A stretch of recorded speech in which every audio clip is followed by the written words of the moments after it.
again. So, ito naman, dagdag tayo ng mga puro tayo examples to summarize yung arithmetic means and yung sum of finite arithmetic sequences. So, okay. So, go na tayo sa first example natin. So, makikita nyo sa screen nyo yung question. Okay. So, this is regarding the arithmetic mean. So, nagtatanong siya, ano daw yung arithmetic mean between 124 and 11. Okay? So, based dun sa question, nagtatanong siya ng isang arithmetic mean. So, based dun sa wordings ng question, sinasabi na meron lang isang term or there is only one arithmetic mean na hinahanap natin. Okay? So, based there, alam natin na ito ay si A1. Alam natin na ito ay si A3. So, therefore, yung hinahanap nating arithmetic mean, ito yung A2 natin. Okay? So, paano ba natin makukuha yung ating A2? Okay? So, kung tatandaan natin, ano nga ba yung ating sa arithmetic sequence natin, ang kailangan lang nating alamin, or ano ba yung working equations natin. Ito si an is equal to a1 plus n minus 1 multiplied by d. So, para malaman natin kung ano yung arithmetic mean, kailangan lang natin malaman kung ano yung kailangan natin malaman. Kailangan lang natin malaman si a1, kailangan natin malaman yung an, and of course, ano ba yung ating n. So, based dito sa ating given, para makuha natin si a2, at least kailangan natin makuha yung kanyang d. So, based at these two terms, so pwede nating makuha yung d mula dito. So, si a3, dito was already given. So, rewrite lang natin. So, this is n3. Sabihin na natin ganyan. Anyway, correct na lang natin siya. So, magiging ano to? This would be 11 is equal to 124. Tapos, plus 3 minus 1 multiplied by d. So, kung titignan natin, ito magiging 124 plus 2d.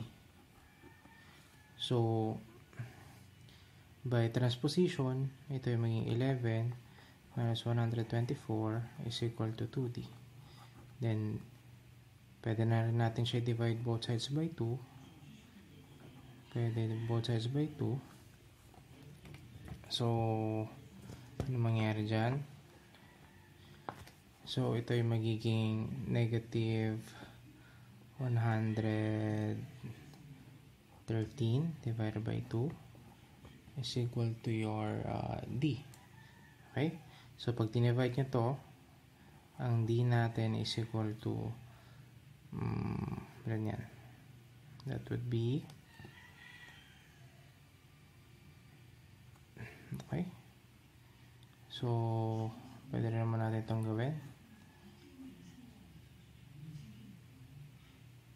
So, ganito. Magiging 5. So, 10. Then 13. So, 6. Di 12. And then, may 1 tayo. So, ayan, of course, by, we would know na yung ating D ay negative 56.5. So, para natin makukuha si A2, so, paano ba natin kukunin si A2? Total, meron na tayong D. So, gagawin natin, magiging A1 plus N2. Sabihin na natin ganyan para lang masabi natin na yung N natin is equal to 2. So, ang A2 natin ay hindi pa natin alam. That is the arithmetic mean na gusto nating malaman. Si A1 natin ay given as 124. Tapos, syempre, this is 2 minus 1. and then multiplied by D, which is nakuha natin negative 56.5. So, ito, 124 plus, dito ay maging 1. So, minus 56.5. So, pag pinag-subtract natin yan, ilan yan? So, ilagay natin siya dito. So, gawa natin siya ng, oops, 24 minus 56.5. So, baro tayo ng magiging 1, 0 dito. So, this is 5. Tapos ito ay magiging 7. Then ito ay magiging 11. So, magiging 67.5. So, ang ating arithmetic mean para sa naturang question, for example, ay 67.5. Okay? So, ayan. So, ito, dapat alam nyo nang gawin itong mga to dahil ito ay, kumbaga, review lang ng arithmetic means nyo. Okay? So, punta naman tayo sa next question. Okay? Para sa pangalawang tanong, nakita nyo na rin kung ano yung tanong na to sa inyong screen. So, para sa pangalawang example natin, ito naman ay mag-insert na tayo ng 3 arithmetic means between 8 and 36.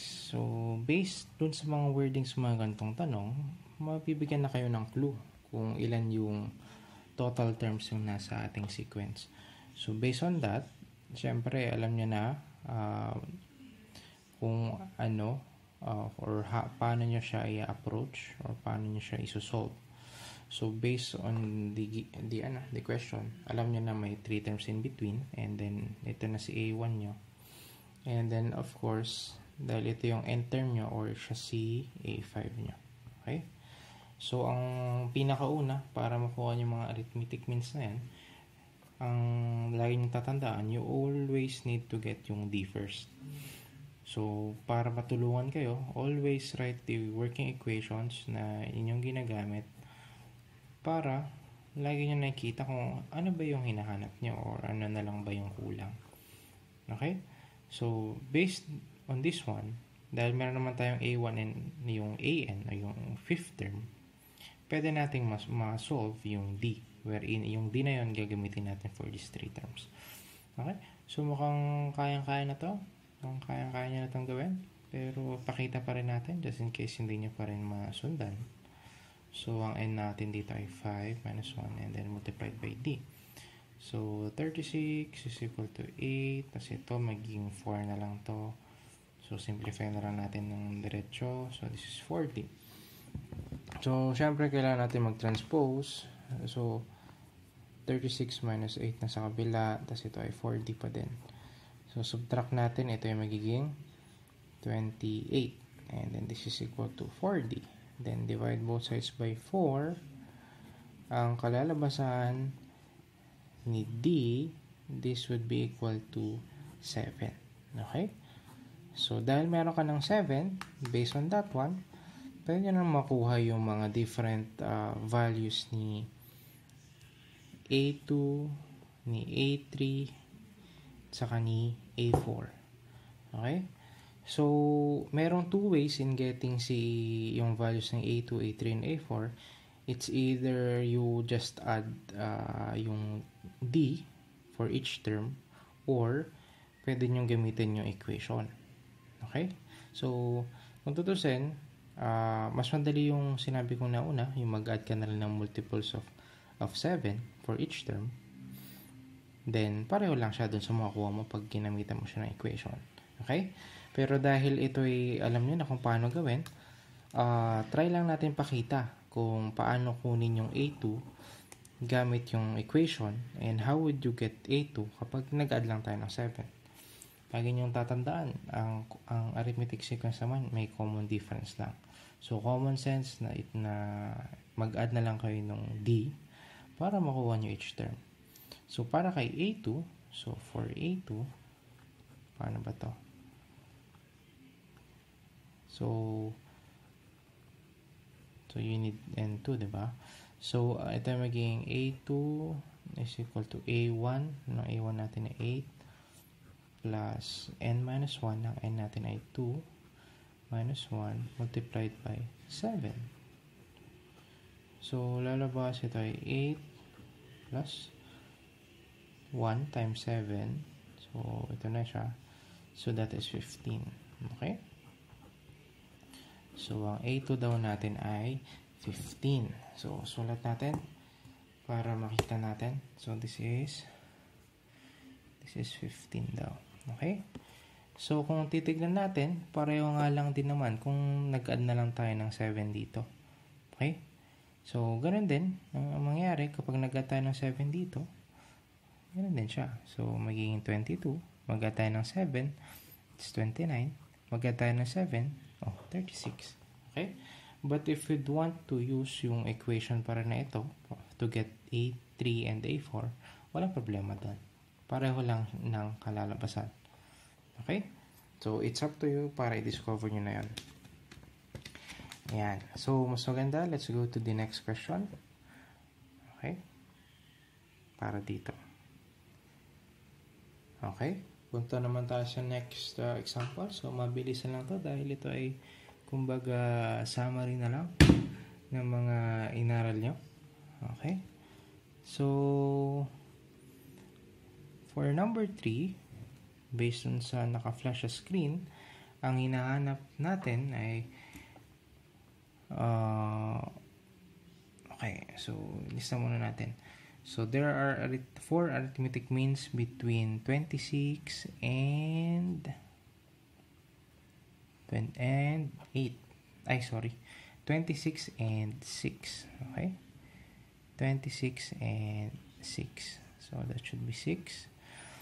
So dahil merong 4, lagyan nyo na ng lines dyan wherein merong 4 terms daw in between them. Okay? So, dahil merong 4 terms in between them, alam mo na this is A1, bilang ka na lang. So, ito 2, 3, 4, 5, 6. So, this would be A6. So, ang kailangan naman nating malaman, what is the third arithmetic mean? So, third arithmetic mean, so, 1, 2, 3. So, gusto lang natin itong malaman na to. Yung third arithmetic mean. Okay? Pero in terms of yung arrangement niya, this is A1, A2, A3, A4. So, gusto nating malaman what is the value of A4. Okay? So, para malaman natin si A4, balikan lang din natin kung anong ginawa natin dun sa first 2 questions na sinagutan natin. Kung saan, always go back dun sa arithmetic sequence na equation nyo for the nth term. So, yun yung, so, medyo hindi maganda. Ayan. That's minus 1 multiplied by D. So, you could use these 2 terms agad-agad. So, kung saan yung AN nyo, yung A6 is 6. And then yung A1 nyo ay 26. Tapos, nagkataon, yung 6 ay the 6th term. So, 6 minus 1 multiplied by D. So, kailangan nyo makuha yung D na yan. So, by transposition, 6 minus 26 is equal to 5D. Okay? So, pag sinubtract nyo yan, anong kalalabasan yan? Magkakaroon kayo ng negative 20 and then 5D. Divide nyo both sides by 5. Ang D natin ay lalabas sa negative 4. Okay? So, what's next? So, dahil A4 lang naman na hinahanap natin, kayang-kaya na natin itong solve using this equation. Dahil meron na rin tayong D. Okay? So, ang A4 natin, siyempre, ang A4 natin, makukuha natin if n is equal to 4. Diba? So, ang A1 natin ay 26. Tapos, plus 4 minus 1 multiplied by negative 4. Okay? So, ito magiging 26. Tapos ito, 3 times negative 4. This would be minus 12. So, ang lalabas, ito ay magiging 14. Okay? So, ang A4 natin ay 14. So, kung nagda-doubt kayo dun sa sagot nyo, okay, pwede nyo rin namang isolve lahat. Or try nyo mag-add ng negative 7, okay, hanggang sa makuha nyo yung mga terms na to. So, for example, ito, 26, mag-add daw kayo tawag dito, the common difference is negative 4. So, try nyong gawin. Sige nga, mag-add nga tayo ng negative 4. Pag nag-add ka ng negative 4 sa 26, ito ay 22. Pag nag-add ka ng negative 4 kay 22, ito ay negative 18.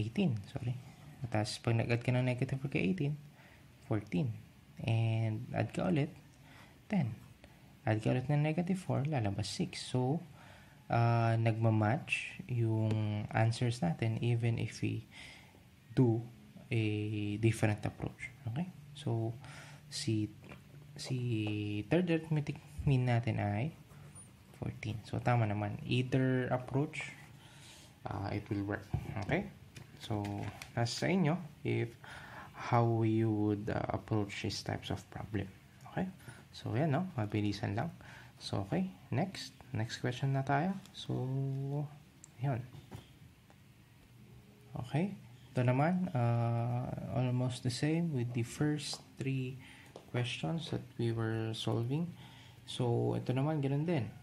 Find 2 arithmetic means between 11 and negative 13.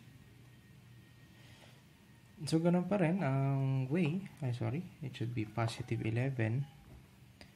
Hindi siya negative. And then, there are 2 arithmetic means between them. So, 11 and negative 13. So, dahil ito ay positive, papuntang negative, aasahin natin na yung common difference natin would be negative. Okay? So, isa yun sa mga tatandaan nyo. Okay? So, kailangan natin ng arithmetic mean. So, yun na agad. Rekta agad. Gamitin nyo na agad itong equation ito. an is equal to a1 n minus 1 multiplied by d. Of course, kailangan nyo malaman kung ano ba ito. Ito si a1. Dahil may 2 terms in between, ito ay si a4. Okay? a1, a2, a3, a4. So, next, si a4 natin. So, alam natin a4. So, ito ay negative 13. a1 natin ay 11. Tapos, this is 4 minus 1 multiplied by d. So, simplify na lang natin agad. Negative 13 minus 11. Kasi ito, simplify, then multiply by d. Ito ay magiging 3d. Then, ito ay magiging negative 24. Divide natin both sides by 3. So, lalabas, d is equal to negative 8. Okay? Okay? So, pwede pa rin natin gamitin yung equation ng arithmetic sequence. Wala pa rin problema dyan. So, sige. Gawin natin si A2 para lang ma-practice pa rin. Or ma-remember nyo kung paano magamitin to. 2 minus 1 multiplied by negative 8. So, lalabas. Ito ay 11. And then, 1 times negative is minus 8. So, ito magiging 3. So, ang A2 natin ay 3. Okay? Okay. So, pwede nyo pa rin gamitin yung equation na ito ulit para makuha si A3. Okay? Pero dahil gusto natin na mabilisan, pwede nyo rin nang gamitin. Mag-add na lang kayo dito ng negative 8. Okay? So, kung titignan natin, 11, add kayo ng negative 8, 3. Then, 3, mag-add kayo ng negative 8, magiging negative 5. Tama ba? Then, kapag si negative 5, nag-add kayo ng negative 8, lalabas, negative 13 din. So, kahit na anong method gamitin nyo, ganun pa rin ang sagot. Okay? At least, you have 2 different approaches na pwede nyo may apply. Okay? So, tingnan nyo yung solution. Ganyan lang siya. Okay? So, alright. So, next question tayo.